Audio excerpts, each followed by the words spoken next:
If it was a country, financial crime would have been a seventh largest GDP, and it's always been there, whether it's money laundering and other whatever the means of financial transactions.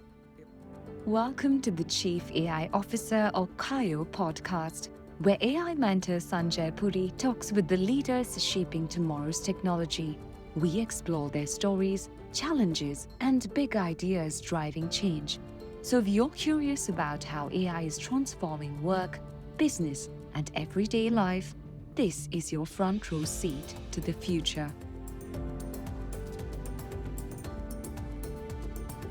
Joining us today on the Regulating AI podcast is Abhishek Mittal, EVP and Chief Product and AI Officer at AML RightSource, a leader driving the use of AI to revolutionize financial crime compliance and build a more trusted, intelligent financial ecosystem.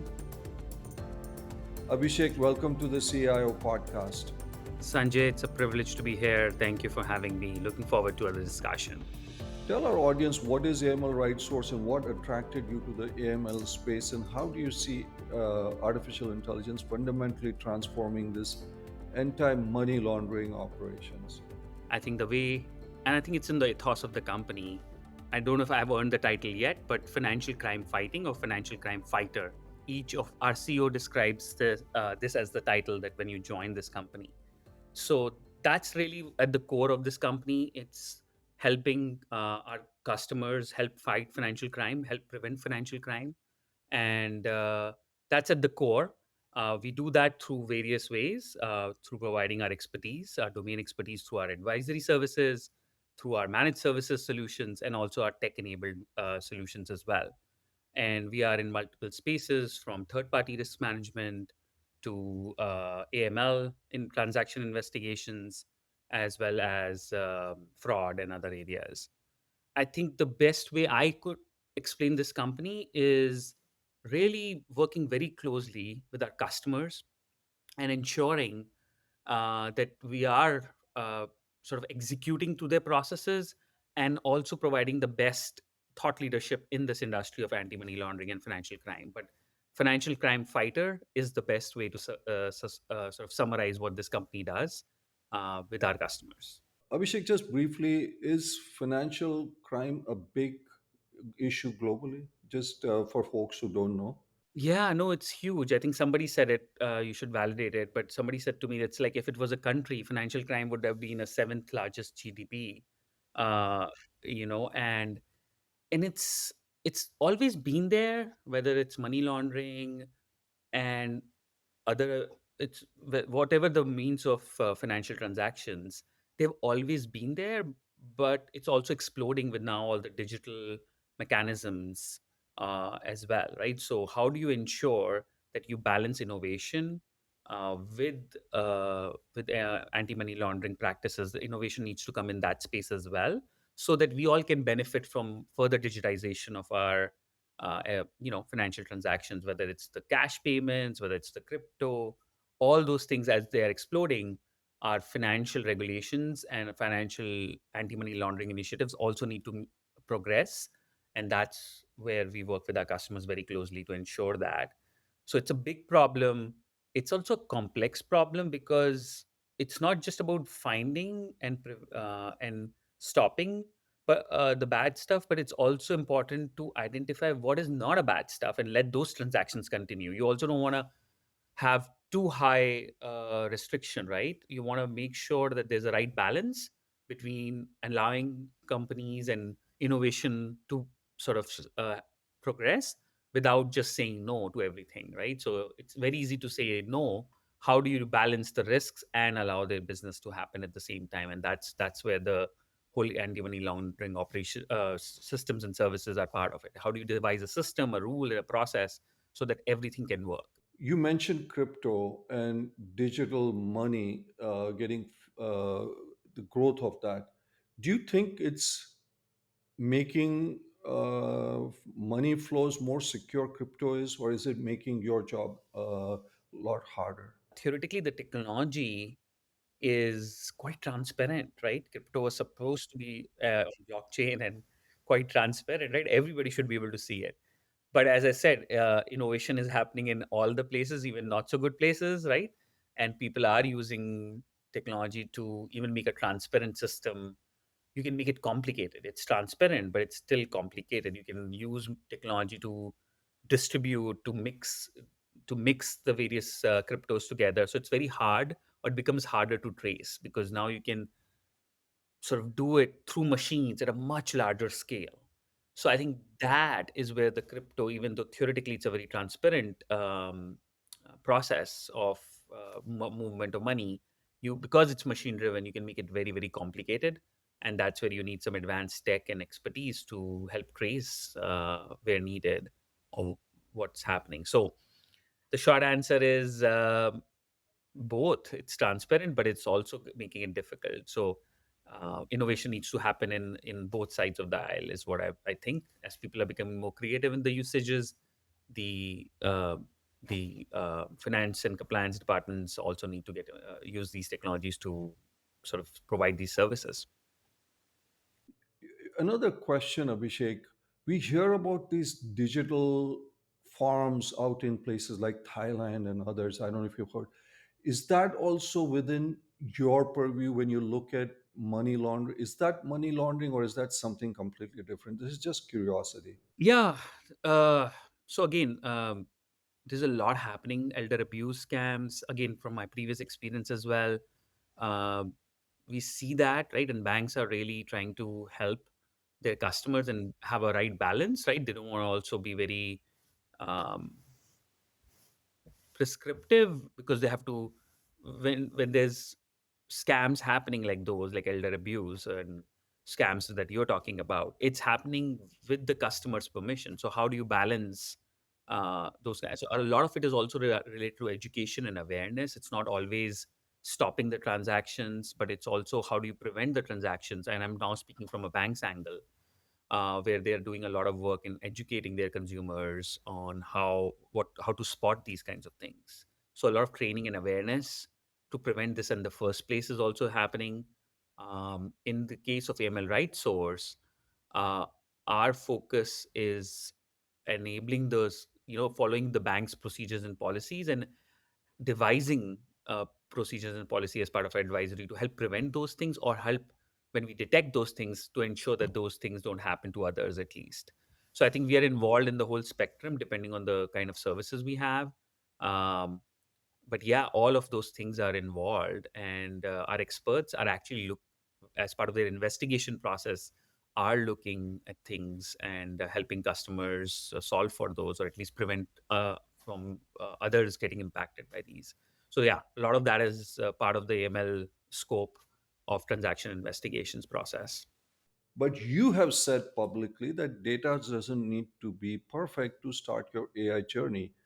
Now, every data scientist has probably taken issue or will take issue, some of them will. How do you convince stakeholders to move forward with imperfect data, and where do you draw the line, Abhishek? Yeah, obviously, I would love to have perfect data, but as we all know, life is not perfect. And again, across companies, large, small, my experience, you guys can see it. I think it's a reality that data is not perfect. So what I'm wanted to I think it's a balance.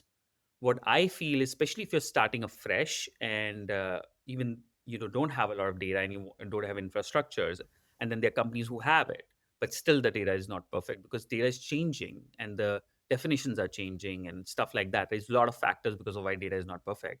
But what my approach has been is, it's like running a marathon, and you're running it like in laps, right? It's not so, use the approach rather than both extremes are bad, right? The one extreme in my view, where you're saying, oh, I'll make the data perfect, I'll invest in 5 years in creating data lakes, data warehouses and stuff like that, perfect data dictionaries, and when the business moves on, and then the centralized data teams, by the time they perfect that infrastructure, things have already moved on.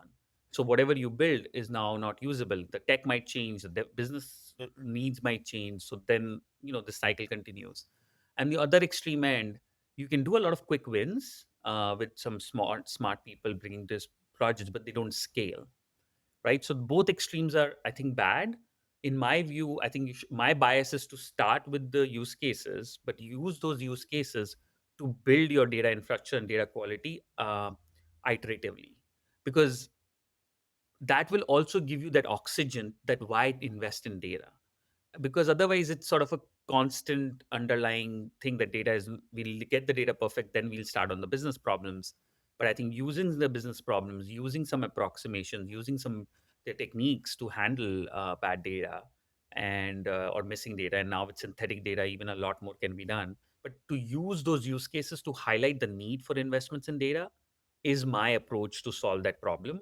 And otherwise, yeah, it's never perfect. And then I think it's also that, as I said, the iterative piece. So every lap that you run, you can become better at it.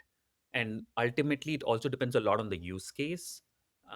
And that's where you have to leverage what's the cost of being wrong, and how can how are you using the data, what type of use cases you're solving it for. And I think that is also a segmentation that you can done to start, and then take on the higher risk use cases where the cost of being wrong is quite high. With you can maybe put them later in your journey. Abhishek, when you use synthetic data, some of your peers want to know, are there guardrails that one should put in place?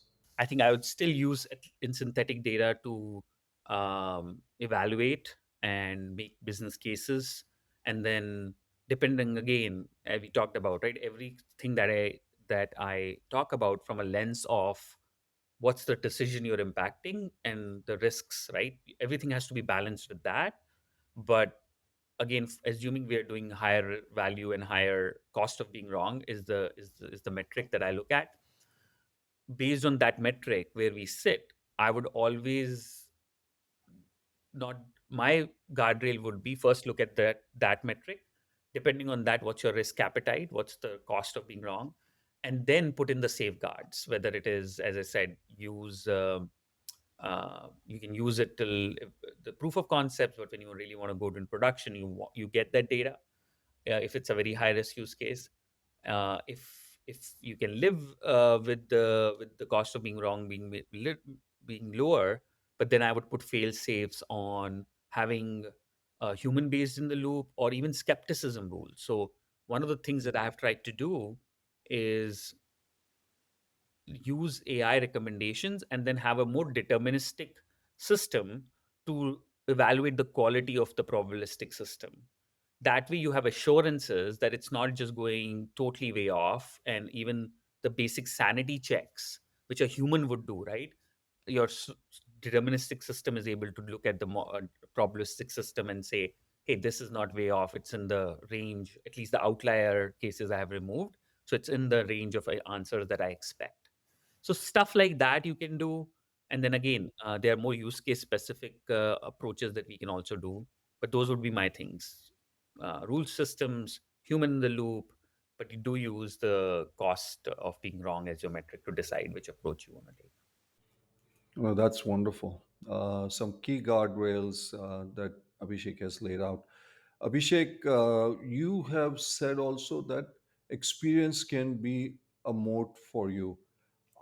What do you mean by that? Do you mean experience with data, or can you explain to our audience how is that a moat? These foundational models are becoming trending towards AGI and all that. Obviously, the models and maybe AI is becoming less of a differentiator. Everybody will have these strong models, right? Like the same thing as cloud, right? uh, when I started my career, only the large companies could have the infrastructure to score models in a near real time fashion. Now everybody can do it at home. So same thing with AI. I think the foundational models are becoming more and more democratic, and everybody will have the power of AI. But when I think of usage, um, it's the experience. I'm talking about the usage of the AI models to make decisions, because all these foundational models are giving you recommendations. But how do you use those recommendations or actions, even if you're talking about agentic AI, in your workflows? There is an experience in that. How do you stitch these AI models in your workflow? How do you have humans in the loop? Are your humans interacting with agents, whether it's your own employees or customers or partners? I think that experience is going to be your moat as well. The more you do it, the more faster you do it, and you have to continuously evolve with. as with these models and processes will all evolve as well. So that experience, I think it's valuable. And I'm saying this from experience in my again, where you mentioned about the legal bill review example. There I literally saw that, right, that as our legal professionals started using that, their work roles changed, their thought processes changed on how to use AI. And that became a differentiator after a while for us, because we were early in the journey on this. But then the bigger differentiator was not that we had AI, but the biggest differentiator we had was we had people who had been using AI for 7 years. So by the time the competition catch to us, we had already moved on to more advanced use cases, as well as that value of how to use AI. It literally helped us drive more outcomes for our customers. Older established company might actually have an advantage if you really think about it versus a recent startup in some ways, because there is a moat that exists with experiences. Are you saying that they have an advantage towards that? If you're using that data and you've already built models and you're using that data to make decisions, yes, I think there is an advantage, because your humans in the loop are trained on how to use AI. That piece of equation is valuable. Obviously, assuming you're using the best in AI already, right? Technology is changing so fast, so you have to keep at a pace. I'm not saying you can use traditional rules system and somebody is using the latest AI models, that you will still have an advantage. But assuming that AI layer is common, the differentiation will become more about how experienced are your people in using AI and adopting AI. I think that is what I'm trying to say, at least for the spaces that I'm talking about, which is more workflow driven work, services related work, professional services work. I think there, your human expertise in using AI will be an advantage as well. What is your definition of agentic AI? Because every guest I've had on this show has a different definition of agentic AI. I don't claim to have a global definition. I can talk about my interpretation as well. I think it's a legit piece of technology. Definitely, obviously, all of us don't need to. I don't need to say that. Everybody knows that this is a found transformational technology, which is changing how we act and use a lot of our devices in our personal lives. Right, our search experience definitely has changed, myself included. Um, so the technology is legit. The opportunity, I really like the transformation. Right, that's all about change and transformation. What my argument on the definition of agentic AI, right? In my definition is uh, the technology which not only can recommend but also take an action on, which is, I think, the next step, right? A traditional machine learning or NLP techniques or regression techniques would do a lot of recommendation. The action typically, especially on more complex unstructured data, was not being done. In structured data elements, the machines were also taking an action, right? So, first early part of my really career, I was building logistic regression models. So every time you swipe a card, there are models which are approving or denying those transactions. So you can think of them as agentic, if in this definition. But I mean, that is much tougher to do when you have a lot of unstructured information, very complex processes. That's much tougher to do. And I think with this new technology, that's the advantage, that you can look at information which is structured, unstructured across multiple systems. And it's like a workflow, not just a very simple macro or simple action. It's a complex set of activities. That is what I feel is the power of agentic AI, that it can really do complex decision making and actioning, not a clean environment of actioning. So I think that's my definition. A little bit complicated, but that's how I think of it, agentic AI. And what I meant by agentic AI is not the only main character. It's There are three things in my view. First, like every technology, right? Whether it was CRM, CRPs, big data, ML, you want to think of the process, right? You have to reimagine the processes. Everybody says this, and it's true also. You don't force fit a new technology into an old process. You reimagine the process, and especially with agentic AI or Gen AI, it's all about the tasks and activities. So you want to do a reimagining of your processes and tasks, because that's exactly what it needs, right? To understand what activities and tasks you want to automate and how you want to reimagine the workflow from a customer's perspective, or end users perspective, and define which parts you want agents to do, human agents, and which parts you want, machine agents to do. So that reimagining of the process is so important, especially for this technology. And I think we've always talked about process reimagination before any technology, even when we started with ERPs. So I think that holds true. The second part, in my view, is the role of the domain experts itself. We talked about it a little bit earlier, that that's not only important for value, but it's also important for differentiation. And I have seen literally the role of domain experts changing with this technology, where they are now in charge, right? Traditional software programming techniques were much more where the domain experts will get involved early during maybe the requirement analysis and maybe testing. But with these kinds of technologies, the domain experts are involved throughout, and frankly, they took over once the technology is in production, right?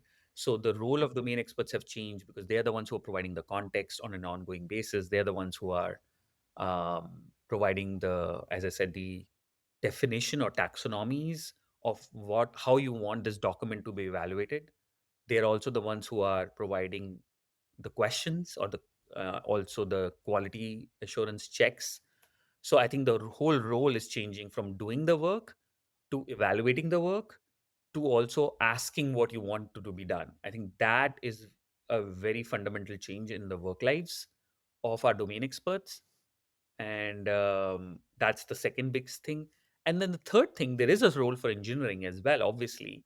And I think it's all the stitching of the solutions, right? How do you stitch various systems together, and with these foundational models? That is a super skill which will be required, because it's not easy, right? Because as I said, if you're starting from scratch, it's easy. But if you are working in an enterprise with existing systems and processes and policies, how do you really bring the power of AI into these processes? I think you do require uh, these digital engineering skills of stitching various systems together with these foundational models. I think that's also a very critical skill. When you talk about digital FTEs, are they the same as AI agents? Is your definition the same, or is that something different? I'm just a little confused trying to figure out. Yeah, no, Sanjay, I use them interchangeably. Thank you for calling that out. Yeah, I mean, digital FTEs and AI agents, in my view, are the same, right?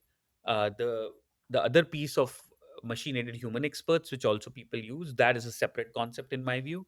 When we are talking about agents and digital FTEs, those are more like, I think, in professional services organization, I think one of the biggest challenges might be on their economic model is based on sometimes the FTE model, right? So I've seen some of the companies started doing this, where um, they're treating AI agents as an FTE, so for their economic models. Early, I think people are still figuring this out. I don't think so. It's an established practice yet, but yeah, I think there's been a lot of discussion on that the future org structures will be a combination of uh, employees and agents and stuff like that. Um, I don't claim to have seen or deployed this in my organization at this point, but what I will say is, um, we definitely would have a portfolio of these agents. I still think of agents in the spaces that I am more of an enablement at this point, because of the uh, as I said, the cost of being wrong is super high. So we want to use AI technology more as an enablement, as a quality assurance, as an enablement tool. And because you also have to prove the value of the work. It's not just it works, right? You have to prove, you need a proof that why it came up with an answer. So in this kind of environment where, again, the cost is high, we want to make sure that we use technology in a responsible manner. And so again, that's how I that's what my view is. Yeah. How can your peers, what should they do to pick the best use cases? There are literally, if you go into large enterprises, which have hundreds and thousands of employees, there are literally thousands of use cases. Do you have any thought, because you have turned innovations into actual product? In my case, it's a very simple five-stage process: ideation, validation, experimentation, incubate the idea, and then commercialize. So it's like a 5-step process, and I want to make sure, like, people usually jump on experimentation after the ideation. One thing that my learning has been the validation. And when I say validation, upfront validation, not just on the idea's attractiveness, but also if it's a commercial idea, your ability to pay or willingness to pay from your customers. They might like the idea, but will they pay for it? So doing that kind of validation upfront, is it an idea just one customer wants it or multiple customers want it? Doing that kind of evaluation upfront is very important before you even do the POCs. And I think that is one sort of nugget of how we want to do it. And then the other thing, this I'll say, the second thing about innovation is companies do a lot of a hackathon or experiments, and that's great. I think I really like them. But what matters in innovation is it needs to be a sequencing. So people need to see that how it's not just a 1 day or 2 day event or once a year event. How does the ideas which we submit in a hackathon, what happens to the best ideas after that? Because yes, an award is great, and I've won a few when I was the earlier analyst. But the bigger benefit is if others who can see how the best ideas were really even experimented, even if they didn't go into the market, maybe because not all ideas will work. But if I, as an employee in an enterprise, know that out of the 10 ideas which were highlighted, they were experimented, 7 of them were killed due to various reasons, but the three which went there, and I think all 10 are valuable, because the ones that we killed also is equally valuable to the ones that we moved forward. And I think giving that transparency, because people usually don't want to talk about the ideas that we killed, but that, in my view, is even more important than the ideas that get commercial success, because that shows that ideas matter and the process is working. And I think that those are some of the things, which have worked for me. Define a process, define a measure of success, and then be very, very transparent and use communication, especially in a large enterprise. Use, the communication mechanisms, whether it's the hackathons, innovation awards, your town halls, to keep the people engaged about the process. It should motivate people to submit ideas. And I think even when you kill them, there is a celebration. And even when you don't move forward with the ideas, that's okay. But closing the loop is important, that these are the reasons why we're not moving forward with your ideas. Well, that's a great insight. Communicate across the enterprise, but also validate uh, with your customers. Are they going to pay? Multiple customers are going to pay for your innovation. How about internal validation? If this is a internal project, do you internally validate also, Abhishek? Yeah, that's a good question, 100%. And that's easier, obviously, because you have P&L owners where you're trying to do some process automation or some changes. So creating a process fact pack, and it doesn't need to be always the measure of success, can be also turnaround time, quality, um, you know, those kinds of things. So 100%, the validation is on a process fact pack, having a very good baseline on what metric are you going to improve on that process fact pack, and having the P&L leader of that process really help be backing that idea as well. So that's the validation. It's like an internal customer kind of a thing. That's great. Uh, Abhishek, you touched upon the board. One of the questions that came in from your peers is, C level, board level engagement. They're concerned about ROIs, etc.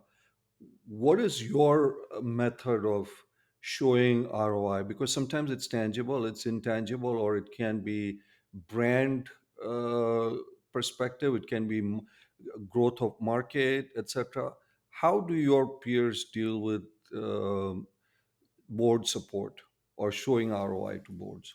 What's a target that we are shooting for, right? And over a period of time, obviously, and depending on the appetite, have a 2 to 3 year goal if it's a transformation, if you're new to it, and have milestones, right? Obviously, right? Over a 3 year period, you're shooting for this change, and the metric of success could be, depending on the organization, percentage of revenue coming from new products, or AI-driven products. I see that as a metric being used a lot these days. Even companies have started reporting it in their things. I think that if that's the metric, great. Let's look at that.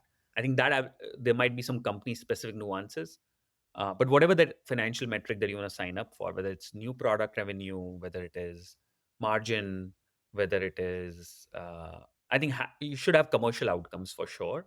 I think revenue margin related or change in revenue mix, I think is important because ultimately those are the metrics which matter for a company.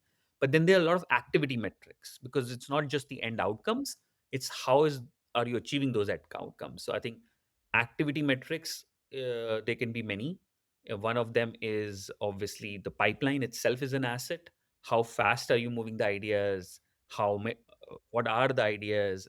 What are the ideas that you killed? What are the ideas promoted? What do you learn from those ideas? I think that those kinds of activity metrics. And then one thing which has been the best thing, which for me is even from the killed ideas or the stopped ideas, maybe the reusable capabilities, right? When you experiment and you maybe, let's say, you killed an idea in incubation phase, still you have done some assets, you've created some intellectual property. And one of the things I have tried hard to do from an innovation process is, are we building reusable capabilities? Can we take what we have learned from an idea, which was maybe not a commercial success, but we used certain assets and then deploy those in the next idea? So, short answer, you for the board, you have to commit to commercial metrics. You have to commit over a period of time with stage gates, and then you show progress based on activity metrics. But again, transparent communication is important, and hopefully that works. But this is an area which is continuously evolving. But I think that's what my approach has been. That I'll sign up for a commercial outcome, show the activity metrics, and also create the intellectual property for the organization in terms of the reusable capabilities, so that you can get your ROI even from the sort of the ideas which were not commercial success. Yeah, great. I think you've given our audience some great tools. Uh, Commercial matrix, an activity pipeline to show progress, and then maybe even reusable IP from projects that have probably not met the cut yet, because there could be some IP that could be extracted from those and reusable solutions that come. Abhishek, that's just fantastic perspective for our listeners.